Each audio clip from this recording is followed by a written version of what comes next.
Halo guys, kembali lagi di podcast kita Akuntansi Manajemen. Hari ini kita mau bahas CVP, yaitu Cost Volume Profit, yang artinya adalah analisis biaya volume atau laba. Di sini aku, Helena, dan Amel dan Wina. Hari ini kita membahas podcast mengenai hal Cost Volume Profit, yaitu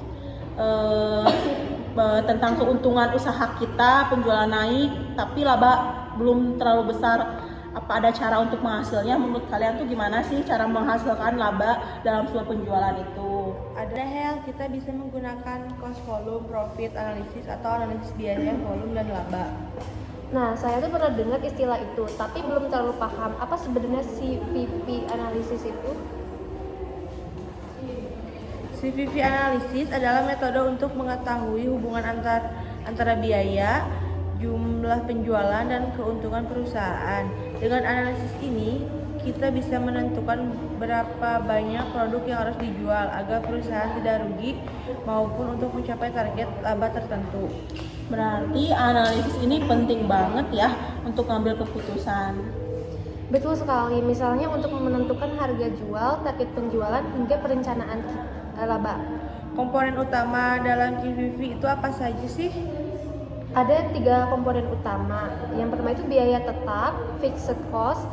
Terus yang kedua biaya variable cost. Terus yang terakhir itu ada volume penjualan. Coba jelasin dengan contoh yang kalian sederhanain aja sih gimana? Misalnya perusahaan kita menjual minuman dengan harga 20.000 per botol.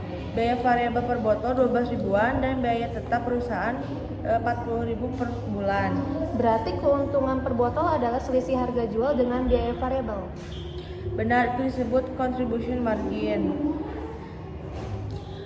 Jadi marginnya itu adalah 20.000 terus dikurangi 12.000 sama dengan tuh kayak 8.000. Berarti gimana sih menentukan titik impasnya tuh kayak gimana sih? Kita menggunakan rumus break even point atau BEP, sama dengan harga jual, biaya variabel, biaya tetap. Jadi BIP sama dengan misalkan Rp8.000, sama dengan 40.000, sama dengan 5.000 per botol. Artinya perusahaan harus menjual 5.000 per botol agar tidak untung dan tidak rugi.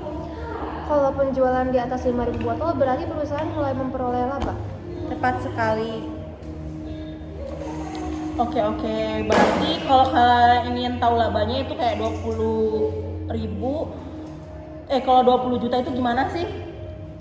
Kita gunakan rumus target laba, yaitu jumlah penjualan sama dengan contribution margin per unit, biaya tetap ditambah target laba sama dengan Rp 8.000, terus Rp40.000 ditambah dengan 40 juta ditambah 20 juta sama dengan 7.500 per botol.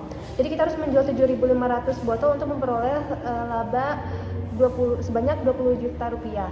Wah, sekarang saya jadi lebih memahami pentingnya CVP analisis untuk strategi produksi dan penjualan. Oke, saya juga jadi paham dengan CVP analisis ini perusahaan bisa membuat keputusan yang lebih tepat dan terencana. Benar sekali. Karena itu analisis ini sangat penting dalam manajemen keuangan dan operasional perusahaan. Baik, terima kasih semuanya untuk podcast kita hari ini. Menggunakan tentang menjelaskan gunanya analisis untuk meningkatkan keuntungan sebuah perusahaan. Jadi kalian jangan lupa pakai analisis CVP ini. Bye bye podcast kita.